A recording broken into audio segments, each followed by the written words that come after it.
बिस्मिल्लाहिर्रहमानिर्रहीम। मैं हूं बिशारत राजा और आप देख रहे हैं औसाफ और एबीएन डिजिटल।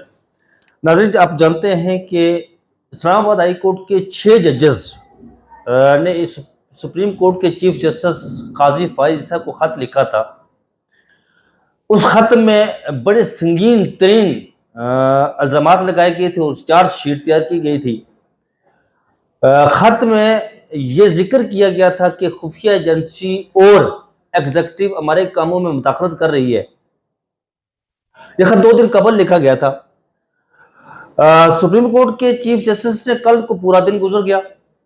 कल इस पर उन्होंने एक फुल कोर्ट इजलास तलब, फुल कोर्ट इजलास इंतजामी तौर पर जो इजलास होता है वो तलब किया शाम को, कल रात 4 बजे, और वो इजलास कुछ 2 घंटे तकरीबन जारी रहा। 2 घंटों के जो इजलास में किसी भी वो हतमी नतीजा पर पहुंचे बगैर वो इजलास खत्म हो गया।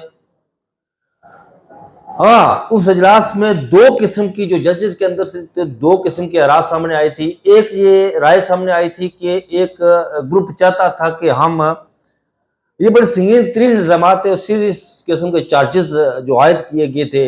एक तरह थे कि वो सुप्रीम कोर्ट के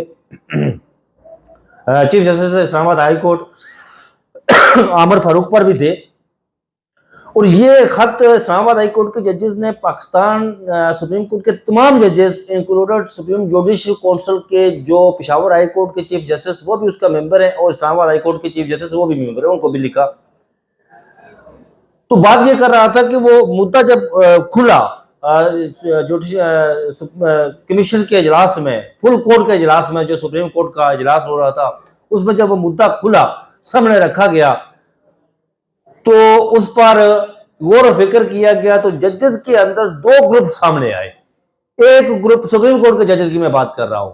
एक ग्रुप ने यह कहा जी कि यह मामला हम वापस इस्लामाबाद हाई कोर्ट को भेजते हैं, क्योंकि इस्लामाबाद हाई कोर्ट एक बिल्कुल ही अलग आईनी अदालत है, उसका अपना मामला है। दूसरे ग्रुप ने कहा जी कि इसको हम ये करते हैं जी कि इसको हम टेकअप करते हैं, लार्जेस्ट बेंच बनाते हैं या फुल कोर्ट इसको देखे, लेकिन ये मामला इसको देखना जरूर चाहिए। बहरहाल वो खत्म हो गया। आज फिर हमारे वज़ीर आज़म जनाब शहबाज शरीफ साहब चीफ जस्टिस से मुलाकात के लिए चले गए।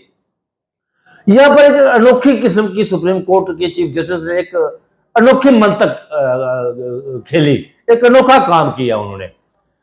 इस्लामाबाद हाई कोर्ट ये कहती है, उसके जजेस ये कहते हैं कि जी एग्जीक्यूटिव हमारे कामों में मुदाखलत कर रही है, हम पर दबाव डाल रही है और अपने मनपसंद फैसले लेने के लिए उन्होंने बड़े संगीन चार्जेस लगाए एग्जीक्यूटिव पर। सुप्रीम कोर्ट के चीफ जस्टिस ने उसी एग्जीक्यूटिव को कहा कि एक रुकनी कमीशन बनाकर आप इसको जो है वो इसकी तहकीकात करें। पर बात यह है, अच्छा एक रुकनी कमीशन का किसे बनाया जज, वो रिटायर्ड जज को उसका एक रुकनी कमीशन पर मुश्तमिल वो बनाया जाए, कमीशन बनाया जाए, कमीशन के पास का जो बंदा है वो भी रिटायर्ड जज हो। अब ये बात समझ से बालातर है कि एक रिटायर्ड जज हाजिर सर्विस जजेस को, अब देखिए जो आपका आइन है ना, आइन ये कहता है कि अगर कमीशन बनाया जाता है तो फिर कमीशन जिसको तलब करता है उसे हाजिर होना पड़ता है। अब अगर जजेस हजरात ये कहते हैं कि जुडिशल उन्हें इस्तिस्ना हासिल है तो वो किस तरह उस कमीशन के सामने जाएंगे, उस जज के सामने किस तरह, और फिर ऊपर से अलमिया ये कि एक रिटायर्ड जज उसे कमीशन का उसके सरबराह बना दिया गया कि तुम जाओ भाई जाकर जो है ना तहकीकात करो। कि सुप्रीम कोर्ट के चीफ जस्टिस ने एक अजीब और गरीब किस्म का काम किया आज।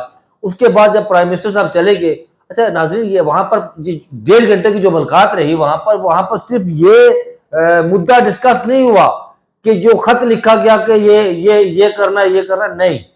वहां पर टैक्स के मामला के हवाले से कि सुप्रीम कोर्ट में टैक्स के पर बहुत सारे केसेस लटके हुए हैं, उन पर भी बातचीत हुई। उसके अलावा वहां पर यह भी सुनने में आया कि कोई मुद्दत मुलाजमत आप समझ रहे होंगे कि मैं चीफ जस्टिस साहब की बात कर रहा हूँ, वो नहीं, बस जाहिर बाबर सिद्धू की मुद्दत मुलाजमत, पर किसी की मुद्दत मुलाजमत की तोसी की बात वहां पर हुई, वो भी मुद्दा वहां पर जेर बहस आया। उसके बाद चीफ जस्टिस ने फिर दोबारा से वो जो सुप्रीम कोर्ट के तमाम जजेस पर जो है ना वो इजलास, फुल कोर्ट इजलास दोबारा तलब कर लिया।